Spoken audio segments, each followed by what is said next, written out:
നമ്മുടെ മക്കൾ സ്വാലിഹീങ്ങളാവണം, നന്നാവണം എന്ന ആഗ്രഹമില്ലാത്ത ആരും ഉണ്ടാവില്ല. എല്ലാവരുടെ ആഗ്രഹം എന്താ ഉണ്ടാവുക? എൻ്റെ മക്കൾ നന്നാവണം, എൻ്റെ മക്കളൊക്കെ നന്നാവണം, സ്വാലിഹീങ്ങളാവണം, എനിക്ക് വലിയ ഉപകാരം ഉണ്ടാവണം. ഏറ്റവും കൂടുതൽ തങ്ങന്മാരോട് ഉസ്താദുമാരോട് ദുആ ചെയ്യാൻ പറയുന്ന കാര്യം എന്താ? സദയം മക്കളൊക്കെ ഒന്ന് നന്നായി കിട്ടണം.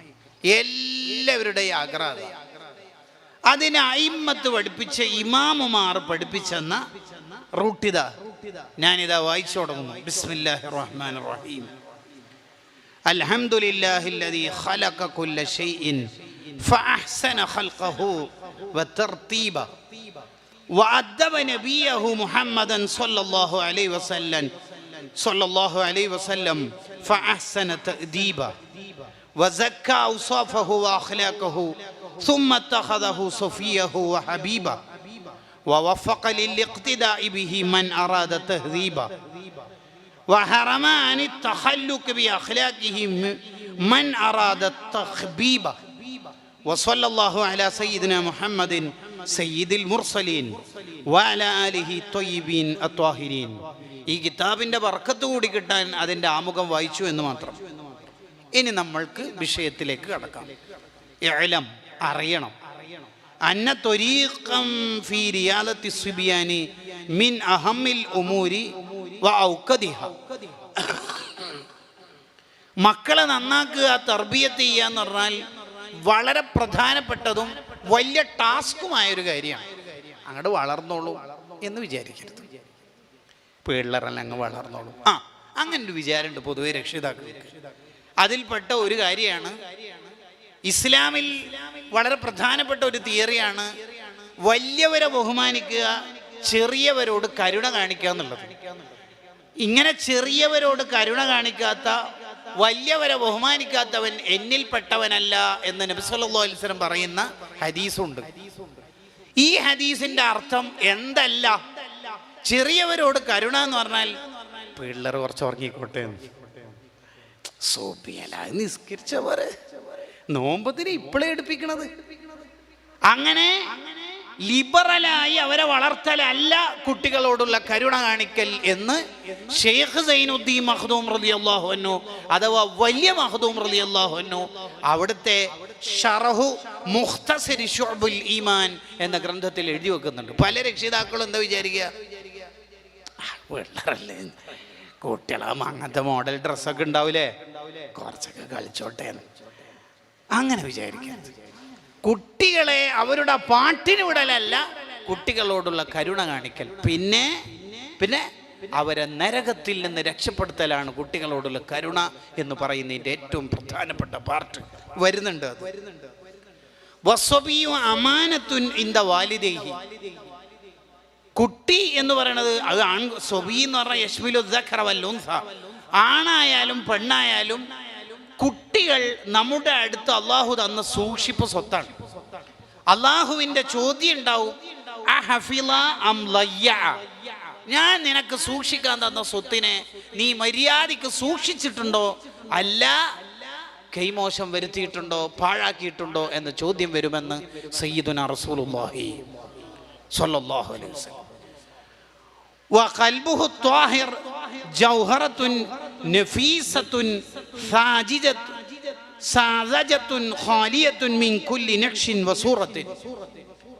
ആ കുട്ടികളുടെ മനസ്സ് എന്ന് പറഞ്ഞാൽ കാലിയായ മനസ്സാണ്. വഹുവ ഖാബിലുൻ ലികുല്ലി മാ നുഖിശ ഫീഹി. എന്താണ് കുട്ടികൾക്ക് കൊടുക്കുന്നത് അത് അവർ സ്വീകരിക്കും. നമ്മളെ കുട്ടികളൊക്കെ മലയാളം സംസാരിക്കാൻ പഠിച്ചത് എന്തുകൊണ്ടാ? ഉപ്പിയുമ്മി സംസാരിക്കുന്ന കേട്ടിട്ട് വീട്ടിൽ നിന്ന് സംസാരിച്ചോണ്ട്. അറബി കുട്ടികൾ അറബി സംസാരിക്കണതോ അവരുടെ ഉപ്പാനും ഉമ്മാനും കേട്ടിട്ട് അവർ ഖത്തറിനത് ഓതിയോ, സഞ്ചാൻ ഓതിയോ? അല്ല നമ്മൾ മലയാളം നീ കണ്ടു വാങ്ങിക്കൊടുത്തോ കുട്ടികൾക്ക്? അല്ലല്ലോ. എന്നതുപോലെ കുട്ടികൾ ചീത്ത വിളിക്കുന്നത്, കുട്ടികൾ മോശം വാക്ക് പറയണത് ആ വീട്ടിലുള്ള വാപ്പ പഠിപ്പിച്ചു കൊടുത്തതാ. പഠിപ്പിച്ചു കൊടുക്കാനായിട്ട് പഠിപ്പിച്ചു കൊടുത്തതല്ല, ഈ കുട്ടി ഇത് കേട്ടു. ഉറപ്പല്ലേ? ഇപ്പൊ ഒരു മദ്രസയിൽ പഠിക്കുന്ന ഒരു മോള് 10ാം ക്ലാസ്സിലെത്തുമ്പോൾ 9ാം ക്ലാസ്സിലെത്തുമ്പോൾ ഉസ്താദ് പറയും, മോളെ ഹിജാബ് ഇടുന്ന കാലമായിട്ടോ, മുഖമൊക്കെ മറക്കണം എന്ന് പറയും. ഈ കുട്ടി അങ്ങനെ ധരിക്കണം, ശരീരം മറക്കണം. ഫാത്തിമ റളിയല്ലാഹു അൻഹ രാത്രിയാണ് എന്നെ ഖബറടക്കേണ്ടത്, കാരണം രാത്രി ഖബറടക്കിയാൽ എന്നെ പൊതിഞ്ഞ കഫം കൂടെ പോലും ആരും കാണൂലല്ലോ എന്ന ചരിത്രമൊക്കെ ഉസ്താദിൻ്റെ അടുത്തുനിന്ന് കേട്ടപ്പോൾ അങ്ങനെയായിരുന്നോ ഫാത്തിമ ബീവിയുടെ ഒക്കെ സൂക്ഷ്മത? പറയാനുണ്ടോ? മറയില്ലാത്ത മയ്യത്ത് കട്ടിലാണല്ലോ നമ്മളെ നാട്ടിലെ കൾച്ചർ. അതുകൊണ്ട് അബിസീനിയ മോഡലിലുള്ള മറയുള്ള മയ്യത്ത് കട്ടിലാണ് എനിക്ക് വേണ്ടത് എന്ന് പറഞ്ഞ് മറയുള്ള മയ്യത്ത് കട്ടില് വേണമെന്ന് നിർബന്ധം പിടിച്ച ആളാണ് ഫാത്തിമ ബീവി. കാരണം എന്നെ പൊതിഞ്ഞ കഫംപുട ഒരാളും കാണണ്ട, ശരീരമല്ല കഫംപുട. അപ്പോൾ ഈ ഫാത്തിമ മോൾക്ക് തോന്നി, നമ്മളൊക്കെ ഇങ്ങനെ വെറുതെ ഫാത്തിമ ഷെറിന്നും ഫാത്തിമ ഹിബ എന്നും പേരിട്ടാൽ മതിയോ? ഈ ശീലം നമ്മളെ ജീവിതത്തിൽ ഉണ്ടാവണ്ടേ എന്ന് വിചാരിച്ചിട്ട് ഇനി ഗ്ലൗസും ഹിജാബും ഷോക്സൊക്കെ ധരിച്ചിട്ടേ പുറത്തിറങ്ങൂ എന്ന് വിചാരിക്കുമ്പോൾ ഏട്ടത്തിയും ഏട്ടൻ്റെ ഭാര്യയും മുഖം മറക്കാതെ പുറത്തിറങ്ങുന്നുണ്ട്. മത്സ്യം വിൽപ്പന നടത്തുന്ന ആളുടെ മുമ്പിലും ഗ്യാസ് സിലിണ്ടർ കൊണ്ടുവരുന്ന ആളുടെ മുമ്പിലും ഉമ്മ എന്തെല്ലാം വർത്താനം പറയുന്നത് കാണുന്നുണ്ട്. പിന്നെ ഈ കുട്ടി എന്താ ചെയ്യണ്ടേ? അതാണ് ഇവിടെ പറയണത്. വീട്ടിൽ ഫ്രെയിം ചെയ്ത് കൊടുക്കണതാണ് കുട്ടി സ്വീകരിക്കുക. കുട്ടി അതല്ലേ സ്വീകരിക്കുക? മദ്രസയിൽ നിന്ന് പഠിക്കുന്ന അക്ഷരങ്ങളാണോ അവരുടെ ജീവിതത്തിൽ ഉണ്ടാവുക? കലാലയത്തിലെ തിയറിയാണോ ജീവിതത്തിൽ ഉണ്ടാവുക? അല്ല. വീട്ടിൽ അനുകരിക്കാൻ പറ്റുന്ന ആരെല്ലാം ഉണ്ടോ അവരുടെ ജീവിതം എന്താണോ അതാണ് ഉണ്ടാവുക. സഖാഫിന്റെ ഭാര്യക്ക് പറഞ്ഞ നിയമമൊന്നുമല്ല ഹിജാബ്. ഹാദിയക്ക് പഠിക്കുന്ന മോളെ കൂട്ടിയിട്ട് ഉമ്മ എവിടെങ്കിലും സഞ്ചരിക്കുകയാണെങ്കിൽ ഉമ്മക്ക് ഹിജാബ് ഇല്ല, കയ്യോറയില്ല. മോക്ക് ഹിജാബ് ഉണ്ട്, കയ്യോറുണ്ട്. ഇതേത് നിയമോ? ഇതേതോ നിയമം? ഇതേതാ നിയമം? ഏതാ? അങ്ങനെ ഉണ്ടോ? രണ്ട് നിയമം? പുതിയ നിയമം പഴയ നിയമമാണോ? അതാണ് ഈ പറയണത്.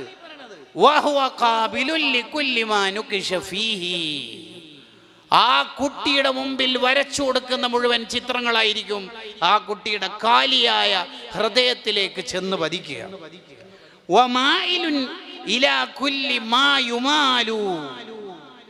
ആ കുട്ടീൻ്റെ വാപ്പാന്റെ അടുത്തുനിന്നും ഉമ്മാന്റെ അടുത്തുനിന്നും കാണുന്ന ഒക്കെ ആ കുട്ടി പഠിക്കും. അതന്നെയാണ് നബി സല്ലല്ലാഹു അലൈഹി വസല്ലം തങ്ങൾ പറഞ്ഞത്, കുല്ലു മൗലൂദിൻ യൂലദു അലൽ ഫിത്ര. ആ ഗ്ലാസ് ഒന്ന് എടുക്കാവോ? അത് വീടാവോ? ഇല്ലല്ലോ, തൽക്കാലം സ്റ്റേജിൽ അത് വീടില്ല അല്ലേ? ഇല്ല, ആ ഗ്ലാസ് മാത്രം എടുക്കാനാ പറഞ്ഞത്.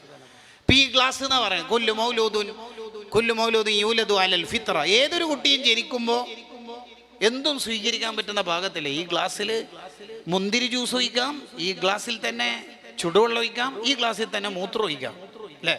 ഒഴിക്കുന്ന ആളുടെ പ്രശ്നമാണ്, ഗ്ലാസ്സിന് ഒരു പ്രശ്നമില്ല. അപ്പോൾ കുട്ടി ഏത് രീതിയിലാണ് മുടി മുറിക്കേണ്ടതെന്ന് കുട്ടിയല്ല തീരുമാനിക്കേണ്ടത്, കുട്ടീൻ്റെ വാപ്പ, കുട്ടീൻ്റെ ഉമ്മ, കുട്ടീൻ്റെ ജ്യേഷ്ഠൻ. കുട്ടി എന്തിനും തല ഇങ്ങനെ വെച്ചു കൊടുക്കും, എന്തോ ചെയ്തോളി. ഏത് കട്ടാക്കിയാലും ഇൻഷാ അല്ലാഹ് അള്ളാൻ്റെ അടുത്ത് നിന്ന് കാണിച്ചാൽ എൻ്റെ കളിയിൽ നിന്ന് ആ തല ഇങ്ങനെ പിരിച്ചു വെക്കുന്നു എൻ്റെ അർത്ഥം. അതാണ് ആ പറയുന്നതിൻ്റെ താല്പര്യം. അതാണ്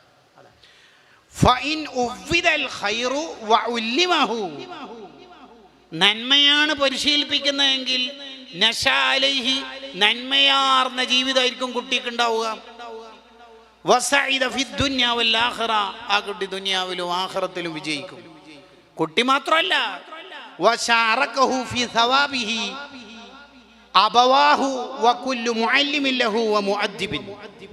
ആ കുട്ടി നന്മയുടെ വാഹകനായ കാരണത്താൽ ആ കുട്ടിക്ക് നന്മ പഠിപ്പിച്ചു കൊടുത്ത അധ്യാപകൻ, ഉസ്താദ്, അതിന് വഴിയൊരുക്കിയ മാതാപിതാക്കൾ എല്ലാവരും കൂലിയിൽ പങ്കാളികളാവും.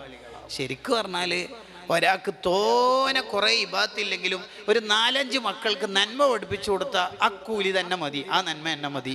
കാരണം ഈ മക്കൾ ചെയ്യുന്ന എല്ലാ ഹൈറിൻ്റെയും കൂലി ഉപ്പാക്കും ഉമ്മാക്കും കിട്ടും.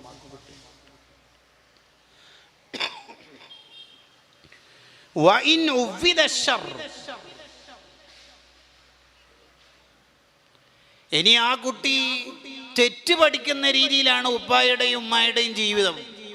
ഉപ്പയും ഉമ്മയും എപ്പോഴും മൊബൈലിലാണ്, ഹറാമിലാണ്, തെറ്റിലാണ്.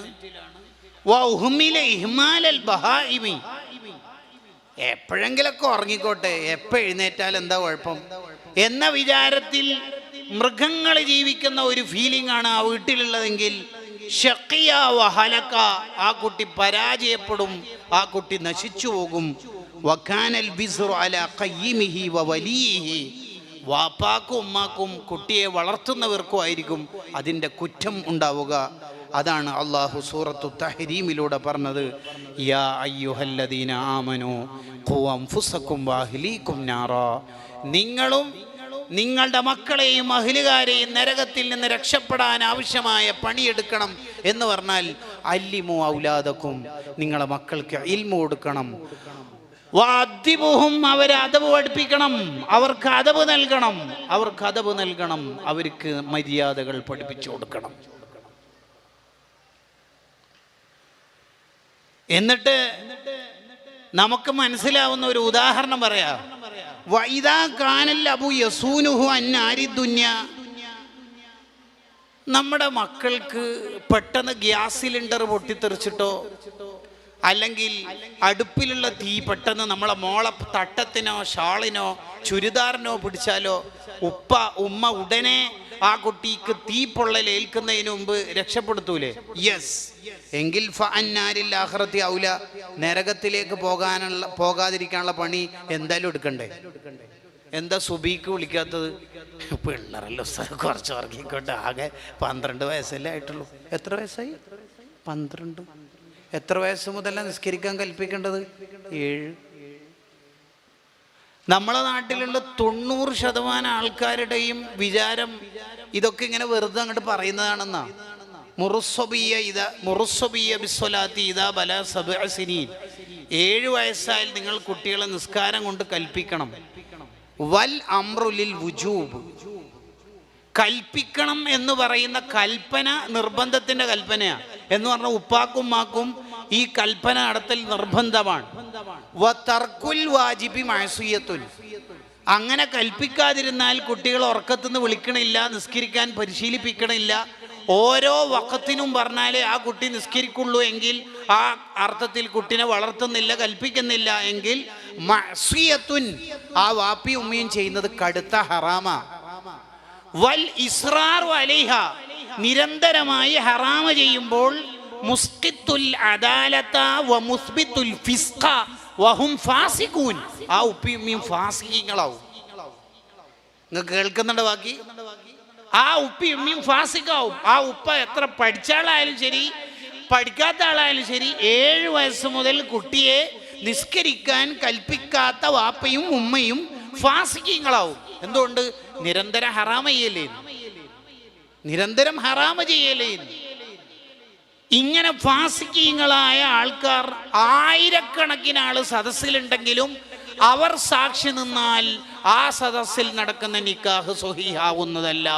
വലൗകാനു അൽഫൻ, ഇതല്ലേ നമ്മളെ നാട്ടിൽ നടന്നുകൊണ്ടിരിക്കുന്നത്. ആരെപ്പോൾ 7 വയസ്സ് മുതലൊക്കെ നോമ്പ് നിസ്കാരമൊക്കെ മര്യാദയ്ക്ക് സമയാസമയം പഠിപ്പിക്കുന്നവരുള്ളത്?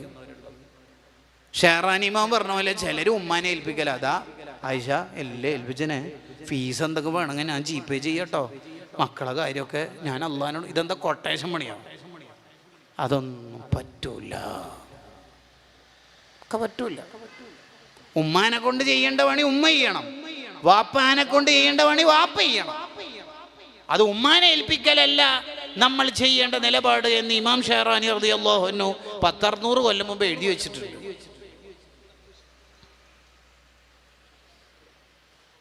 ഫാസിഖീങ്ങളാകുന്ന പരിപാടിയായത്. ശരിക്കും ഈ കുട്ടികളെ മര്യാദയ്ക്ക് ശറഅ് പറഞ്ഞതനുസരിച്ച് പഠിപ്പിച്ചിട്ടില്ലെങ്കിൽ, ഞാൻ ബാക്കി വായിക്കാം. അവൻ നരകത്തിൽ നിന്നുള്ള തീയിൽ നിന്ന് രക്ഷപ്പെടുത്തലല്ലേ ശരിക്കും നമ്മൾ ചെയ്യേണ്ടത്? ദുനിയാവിൽ നിന്നുള്ള തീയിൽ നിന്ന് രക്ഷപ്പെടുത്താൻ നമുക്ക് നല്ല ജാഗ്രതയില്ലേ? ഉണ്ട്. എങ്കിൽ മോനെ ഇതിനേക്കാൾ എത്രയോ ഇരട്ടി തീയായ നരകത്തിൽ നിന്നല്ലേ രക്ഷപ്പെടുത്തേണ്ടത്. ഉദാഹരണം പറഞ്ഞാൽ, വാപ്പ സുബീക്ക് പള്ളിയിൽ പോകുന്നു, ഉമ്മ വീട്ടിൽ നിന്ന് നിസ്കരിക്കുന്നു, മക്കൾ കുറേ ആൾക്കാർ 4-5 മക്കൾ വിവിധ റൂമുകളിൽ ഉറങ്ങുന്നു, ആരെയും വിളിക്കണില്ല, ജസ്റ്റ് വാതിൽ മുട്ടി എന്ന ന്യായം മാത്രം. അതെന്താ വിളിക്കാത്ത? എൻ്റെ അവല് വക്ത് വെറുതെ പോവാൻ ഓരോരുത്തരെ വിളിച്ചിട്ട് എന്നാണ് ഉമ്മാന്റെ ന്യായം. ഉപ്പയോ, നീ എന്നെ വിളിക്കുക, എന്നെ കൊണ്ടാവൂല. അതേ ഉപ്പ വീട്ടിൽ നിന്ന് പള്ളിയിലേക്ക് പോകുന്നത് ആക്റ്റീവ് എടുത്തിട്ടാണ്, അല്ലെങ്കിൽ ആക്സസ് എടുത്തിട്ടാണ്. സ്റ്റാർട്ടാക്കിയിട്ട് മുന്നോട്ടേക്ക് പോയി ഗേറ്റിൻ്റെ അടുത്തുമ്പോൾ പെട്ടെന്നൊരു ശബ്ദം നോക്കുമ്പോൾ ഗ്യാസ് സിലിണ്ടർ പൊട്ടിത്തെറിച്ചിട്ട് വീടിൻ്റെ അടുക്കള ഭാഗം തീ പിടിച്ചിട്ടുണ്ട്. എന്താ ഈ ഉപ്പ ചെയ്യല്? സുബീസ്കരിച്ചിട്ട് കുറച്ച് കഴിഞ്ഞിട്ട് വരാൻ തീരുമാനിക്കോ? ഇല്ല, വേഗം പോയിട്ട് മക്കൾ അല്ലേ?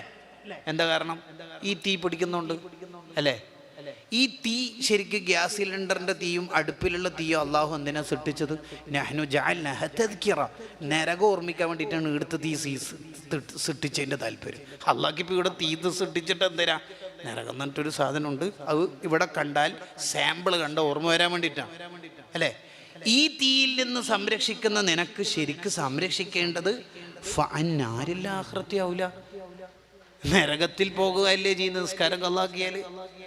അതിൽ നിന്നല്ലേ സംരക്ഷിക്കേണ്ടത് എന്ന് ഹുജ്ജത്തുൽ ഇസ്ലാം അബു ഹാമിദ് അൽ ഗസാലി റളിയല്ലാഹു. നമുക്ക് മനസ്സിലാകുന്ന ഭാഷയിൽ എത്ര മനോഹരമായിട്ടാണ് മഹാനവറുകൾ പറയണത്.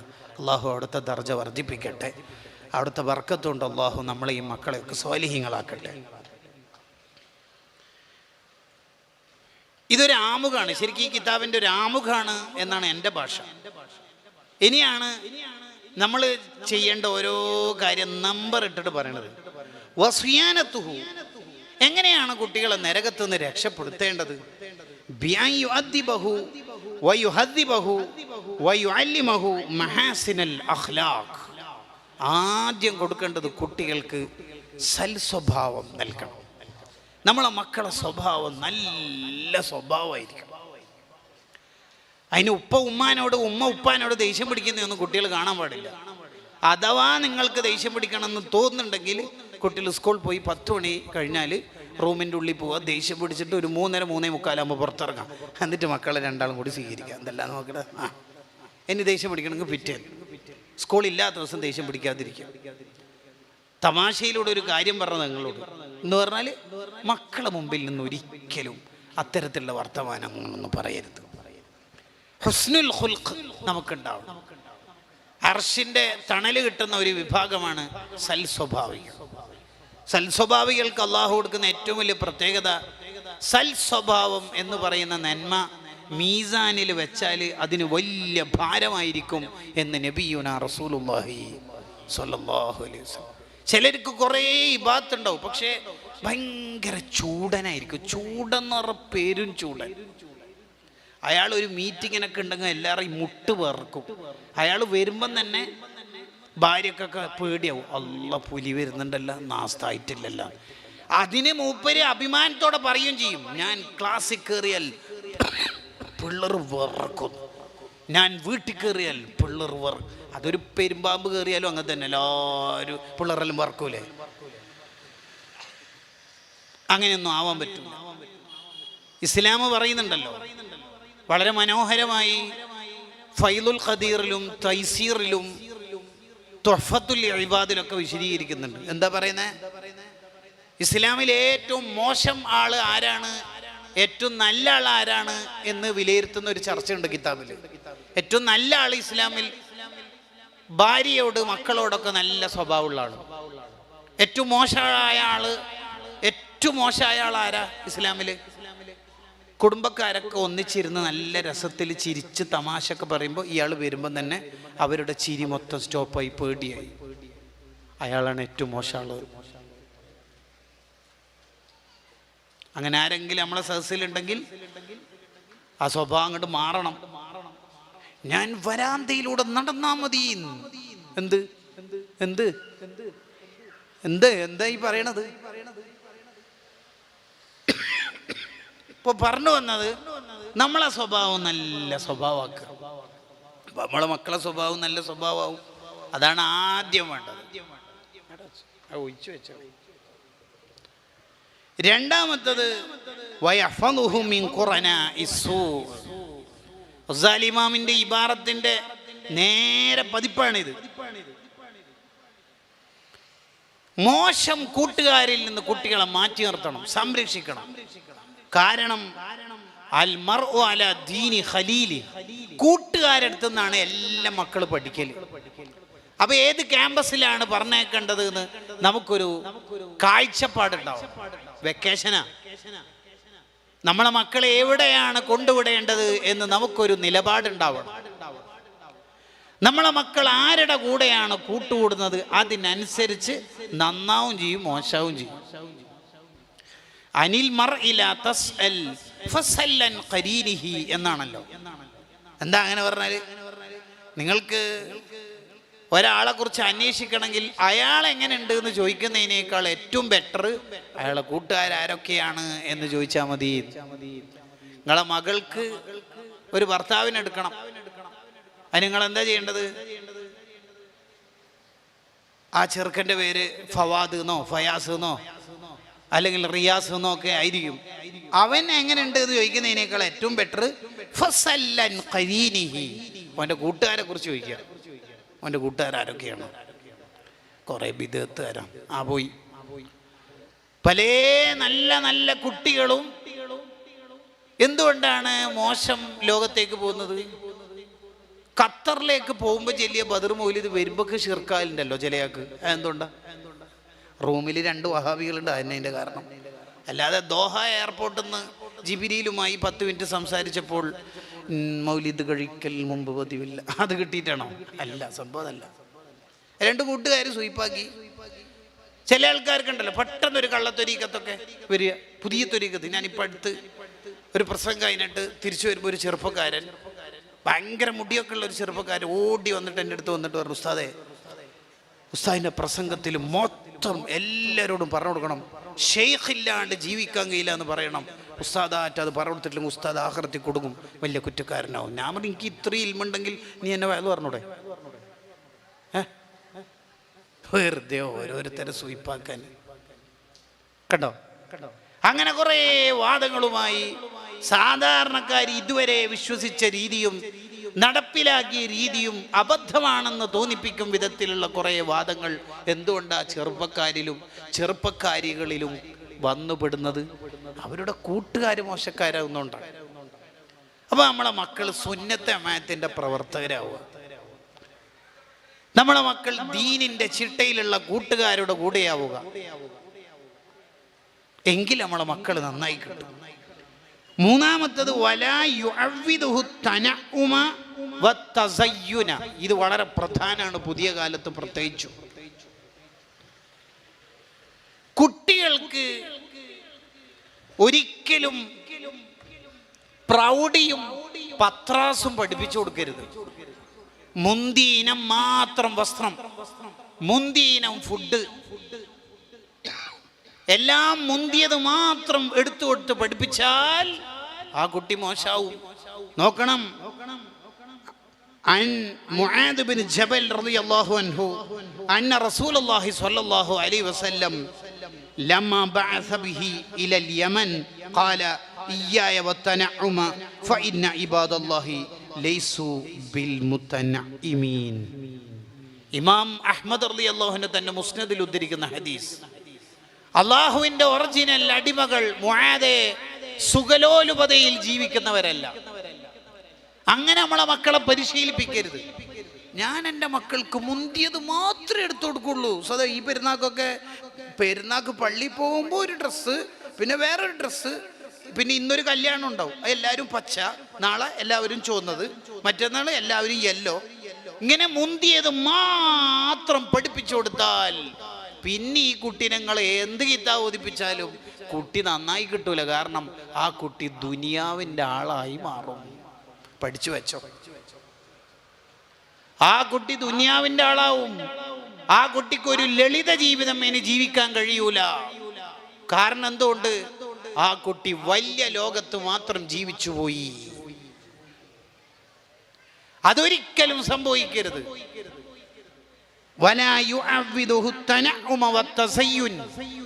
മുന്തിയ വണ്ടി, മുന്തിയ ഫോണ്, മുന്തിയ വസ്ത്രം, മുന്തിയ വീട്, മുന്തിയത് ഇങ്ങനെ കുട്ടികളെ പരിശീലിപ്പിച്ചാൽ ആ കുട്ടികൾ നന്നായി കിട്ടൂലെന്ന് നൂറ്റാണ്ടുകൾക്ക് മുമ്പ് മഹാനായ ഹുജ്ജത്തുൽ ഇസ്ലാം അബു ഹാമിദ് അൽ ഗസാലി റളിയല്ലാഹു അൻഹു എഴുതി വെച്ചിട്ടുണ്ട്.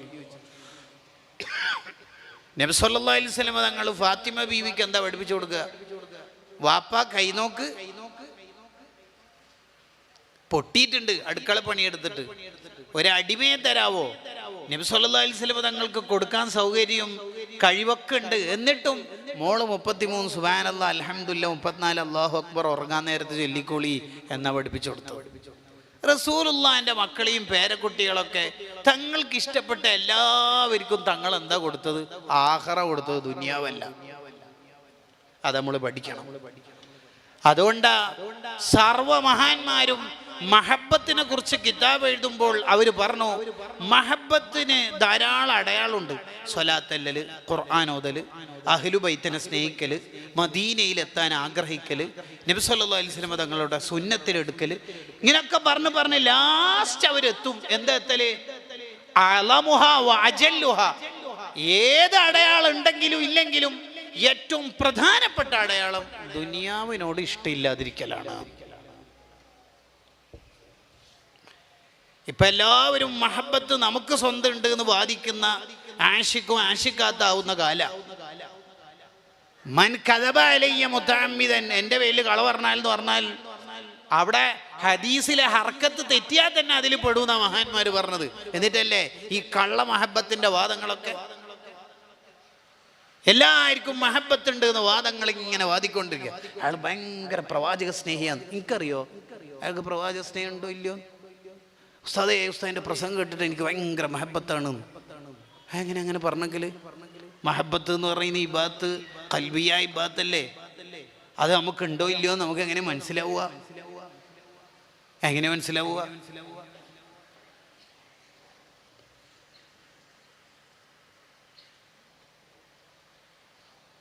നമ്മുടെ മക്കളെ നബി സല്ലല്ലാഹു അലൈഹി വസല്ലം തങ്ങൾ മക്കളെ എങ്ങനെ വളർത്തിയതെന്ന് പഠിക്കുക, എന്നിട്ട് അതിനനുസരിച്ച് വളർത്തുക.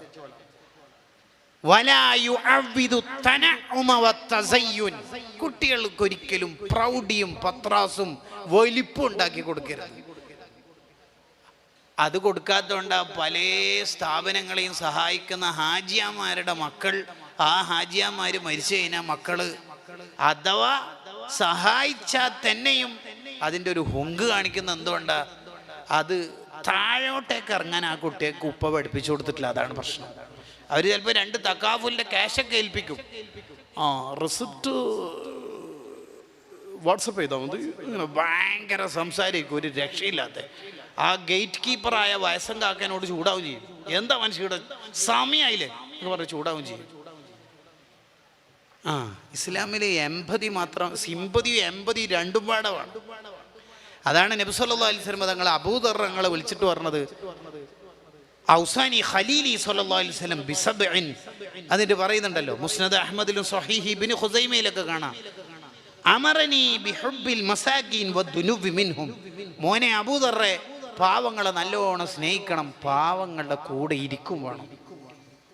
പാവങ്ങളെ സ്നേഹിക്കൽ ചിലപ്പോൾ എല്ലാവർക്കും നടക്കുമായിരിക്കും. പാവങ്ങളുടെ കൂടെ ഇരിക്കുക എന്ന് പറയുന്നത് മനസ്സിൽ താഴ്മയുള്ളവർക്കേ നടക്കുള്ളൂ. അലി റളിയല്ലാഹു അൻഹുവിൻ്റെ ഒരു പ്രത്യേകതയാണ്, എല്ലാ മഹാന്മാരുടെയും പ്രത്യേകത തന്നെ. പിന്നെ കിതാബിൽ നിന്ന് 1-2 മഹാന്മാരെ ഉദ്ധരിക്കുന്നു എന്ന് മാത്രം. അലി റളിയല്ലാഹു അൻഹു പാവപ്പെട്ടവരാര് ക്ഷണിച്ചാലും സദ്യക്ക് പോകും. ഒന്നും ഉണ്ടാവില്ല ആ വീട്ടിൽ, ഉള്ളത് വെച്ച് കഴിക്കും. എന്നിട്ട് അലി റളിയല്ലാഹു അൻഹു പറയും, എൻ്റെ വീട്ടിലൊരു സദ്യ നാളെ ഒരുക്കുന്നുണ്ട്, നിങ്ങളെല്ലാവരും പാടെ വരണം. ആ വീട്ടിലും കാര്യമായിട്ടൊന്നും ഉണ്ടാവുമെന്ന് വെച്ചില്ല, അത് ഉള്ളത് വെച്ച് കൊടുക്കും. ഇത്ര വലിയ രാജാവായിട്ട് സുലൈമാൻ നബി അലൈഹി സ്വലാം പാവങ്ങളുടെ കൂടെ പോയി ഇരിക്കുന്ന ആളാണ്. ഈസാ നബി അലൈഹി സ്വലാമിന് ഏറ്റവും ഇഷ്ടപ്പെട്ട കാര്യം പാവങ്ങളുടെ കൂടെ ഇരിക്കലാണ്.